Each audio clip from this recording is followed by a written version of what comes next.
Agora são 8h58, professor Antônio Delfim Neto, ao vivo conosco, aqui no Jornal Gente da Rádio Bandeirantes. Bom dia, professor, tudo bom? Bom dia, Thaís.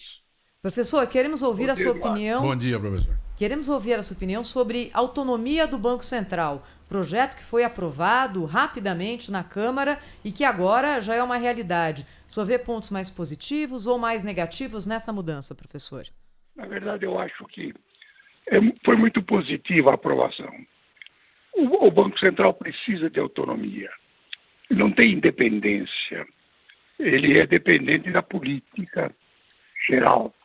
Mas ele precisa de autonomia para adequar a política monetária ao combate à inflação. Eu acho que o projeto saiu bastante bom. Demorou muito, 30 anos. Mas eu acho que valeu a pena. Professor, como o senhor falou, não tem independência, tem autonomia, né? E o senhor vê no projeto, ou de fato já no comportamento desse setor, vou chamar assim, porque há bastante tempo, eu acho que o último presidente do Banco Central que foi demitido foi Chico Lopes, né? Naquela história de banda endógena e tal. Já é uma situação um tanto quanto consolidada na prática e agora na lei, se não como o senhor falou, a autonomia, pelo menos da pessoa, a manutenção da pessoa no Banco Central. Agora, o senhor também acompanhou, como nós, agências reguladoras que também foram criadas para manter certa autonomia, caíram para o outro lado, né? Acabam dependendo demais o setor, o prestador do serviço, assim. Se houver algum risco ou alguma proteção que esteja nessa lei para que fique no meio o Banco Central? O caso do Banco Central é diferente. As agências precisam realmente de absoluta independência. Senão as agências não funcionam. Quando há intervenção do governo nas agências, além da nomeação dos seus membros, que é em caráter definitivo, e que não podem ser demitidos, você não tem um regulador adequado. Hoje, eu acho, no caso do Banco Central, nós conseguimos isso. E já é uma coisa um pouco antiga. Desde o governo Temer, que o Banco Central foi dotado de uma autonomia muito importante. A lei vem consolidar isso.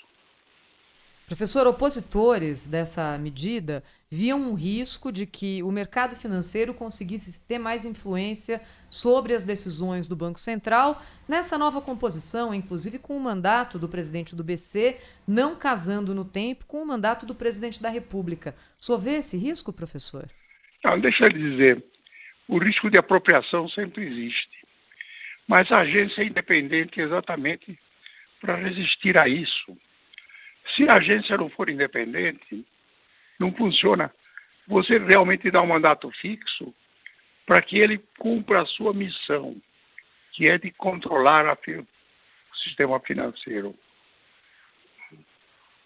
Professor Delfim, como é que o senhor está vendo, tanto como economista, como com a experiência parlamentar, esse começo de Arthur Lira e Rodrigo Pacheco? A definição de pautas prioritárias, dizendo que vamos ter reforma tributária em 9 meses, colocando esse projeto para votar na primeira semana praticamente. Qual a visão que o senhor tem desse começo?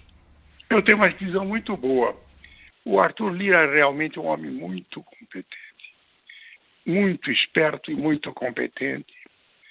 Está imprimindo um novo ritmo à Câmara. O Rodrigo tem uma capacidade enorme, de forma que nós estamos muito bem servidos. Eu acho que estamos muito bem servidos, tanto na Câmara como no Senado. E com tudo indica, não é, professor, a volta iminente do auxílio emergencial. Qual é a saída jurídica, professor, que o senhor enxerga para que o auxílio seja retomado? Se fala em cláusula de calamidade, né? Thaís, esse é um problema moral. Não adianta querer discutir. Nós precisamos dar essa assistência àqueles que não têm condições de sobrevivência. É uma questão moral, não é uma questão econômica. o tamanho dela vai ser definido. É preciso dar ao governo a capacidade de controlar despesas que são obrigatórias para que ele possa, na verdade, manter o equilíbrio fiscal e, ao mesmo tempo, cumprir essa obrigação moral. Nesse sentido, professor Delfim, há um ponto nesse ano que é diferente do ano passado que eu gostaria que o senhor ajudasse a gente a entender. No ano passado tinha orçamento. Apareceu a pandemia, o orçamento estava rodando. Faz todo sentido do mundo que, precisando desse dinheiro, até por uma questão moral, como o senhor falou, prática, moral, enfim, humanitária, olha, precisa enfiar esse dinheiro aí em algum lugar, precisa tirar esse dinheiro de algum lugar, o orçamento está fechado. Esse ano o orçamento não está fechado. Você tem toda a razão. Tem como, juridicamente, decretar um orçamento paralelo, ou seja, uma PEC de emergência, quando o orçamento não está aberto? Porque a pergunta é meio óbvia. Eu sei que matematicamente é difícil, mas juridicamente é óbvio. Se o orçamento está aberto, que enfia esse gasto lá dentro. Mas veja, uma das primeiras medidas do Arthur foi exatamente recriar a comissão mista de orçamento. Já tem presidente, aliás, competente, de forma que estamos no caminho certo. Aliás, Arthur Lira, que falou sobre recriação das comissões logo agora depois do Carnaval. Olharmos toda a sequência de prioridade do bloco da eleição do início da legislatura. Aqui, havendo acordo, a gente sai fazendo automaticamente. E onde houver divergências, a gente vai ter que compor e chamar para situações que são normais nesse período. Eu espero ter isso resolvido para que logo após o Carnaval a gente instale as comissões. É isso. Agora a Câmara dos Deputados num ritmo diferente do que a gente tinha na legislatura anterior, né, professor? Ele tem se comportado muito bem. É o que eu digo. Ele é um homem experimentado e experiente. Professor Delfim Neto, deixa eu lhe fazer uma pergunta aqui que está chegando pelos nossos ouvintes. Já tomou a vacina, professor? Já tomei, filho. Que bom. A primeira dose, graças a Deus.